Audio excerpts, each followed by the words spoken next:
Writing really isn't a linear process.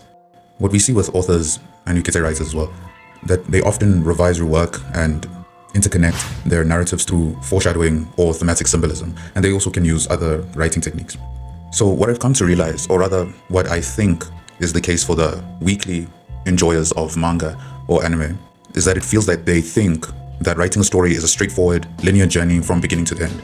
And it feels like they imagine the author sitting down, writing down the first sentence of their novel or manga, continuing in sequence until the final chapter. But this isn't the case.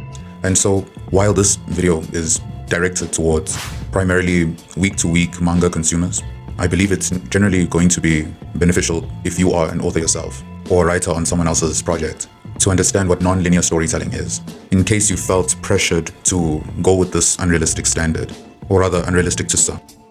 So in the behind the scenes of writing a novel, there are multiple drafts, revisions, and restructuring of the story. And so that means that most authors, they basically all write their stories in an evolving manner. And so what you can have is that an author can, or you yourself can just come up with a great story idea. And so you know how you want the story to move forward in a general sense. And so you continue to write. So let's say that you write 50 chapters of your story. But before you continue to write more chapters, you go on to review your work and then decide to add foreshadowing or thematic symbolism in the story itself. And the way you do this is by taking elements of the past that were not meant to be foreshadowing at the time, but because you've come up with an idea while reviewing or perhaps before reviewing, you decide to plant little bits that end up becoming foreshadowing, or the same thing for thematic symbolism, basically making the curtains that were just blue into the curtains are blue because of this thematic reason and the character is sad. So this whole process that I've just explained is what non-linear storytelling actually is in practice. And using it, you can add so many writing techniques that were not originally in your story into your story. And so with understanding this, I hope you can realize how it doesn't really make sense to judge a story through its linear progression, so to speak. And I would even go as far as to say in chronological order, because sometimes what you can have is that authors can write their story, and then when you read the story in reverse, not literally, but I mean when you start to view events in reverse, you start to see that there are a lot of plot points or dialogue that can be treated as foreshadowing or world building. It's kind of why it's actually quite difficult to judge the quality of a story when it's not finished yet. Of course, you can judge whether or not you like it or not, but to actually say that, oh, the story is good or bad, can only really be seen when you have the entire story in its context, which is from start to finish, and then you're able to read it in whatever way you need to read it, whether it's chronologically or to read it in reverse. Or with some stories, you have to read it through the different perspectives of the characters. So what this basically means for week-to-week release schedule stories like radio or manga, and yes, I know that it can be bi-weekly, quarterly, and you can even apply this logic to novels themselves where there's a trilogy, so one book doesn't actually encapsulate the entire series. So what's important to remember about all these is that it might inevitably be difficult to make sense of some chapters or some choices in the direction of the story or the characters. So let's run through some examples of authors that are more than likely using this technique. So Ichiro Oda and his character Sanji, well, we see he has an incessant love for women, to the point that we see that Sanji refuses to fight a woman. And so Oda could have just chosen to leave this as it is, and it would have been fine, but he decided to build upon it and show that this admiration stems from the love of his mother and his sibling. Another example we can make, and mind you this is an assumption, but for example we could use Shanks scaring off the sea monster as an example of Conqueror's Haki, which would be later introduced into the show. And so what we can say happened is that Oda wanted to have devil fruits throughout the show and never once thought of Haki. But then over time, over the years, he looks back at his story, he revises, or reviews rather, and decides to change what he originally had thought or meant as killer intent to be the first showing of Conqueror's Haki. J.K. Rowling's Harry Potter, you can see that she retroactively adds layers of significance to the locket in the Harry Potter and the Order of the Phoenix, and it's not apparent of the importance of this until Harry Potter and the Half-Blood Prince and Harry Potter the Deathly Hallows, where the locket becomes a crucial Horcrux.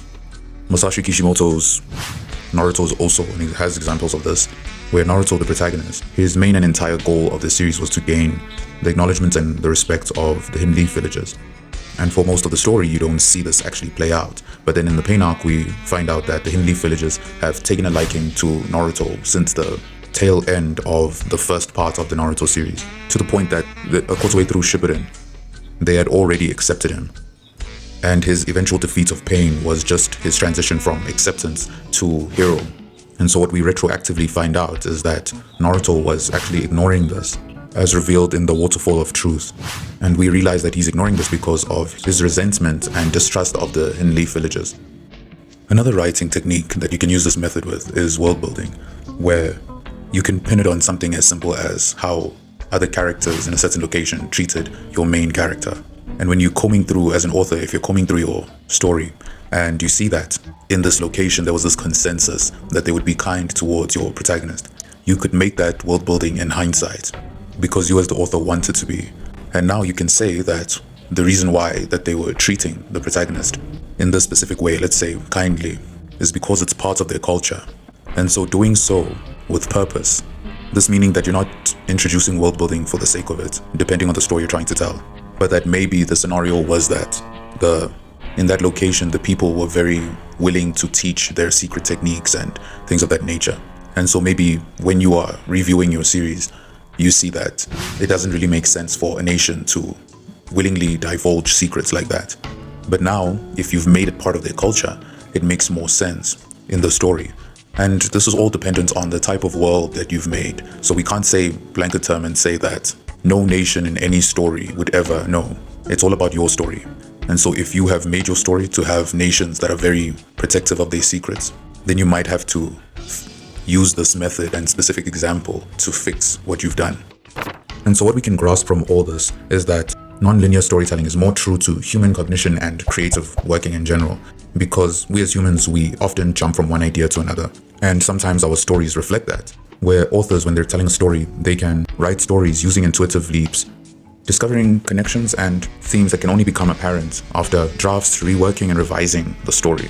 And also it just gives authors better flexibility and freedom in writing a story, where we're not really expecting them, as the audience, we're not expecting them to be omniscient, knowing every single beat of the story and when should everything happen, what is symbolism, what isn't symbolism. Basically all the things that make writing unnecessarily difficult. And so in the end, with non-linear writing, authors can add layers of depth, complexity, and coherence into their stories that would not have been possible if they were expected to be omniscient in the end. And so what basically I would ask for from audiences is to have an acknowledgement for this way of telling stories, as it gives authors freedom to write the way they want to write at the end of the day.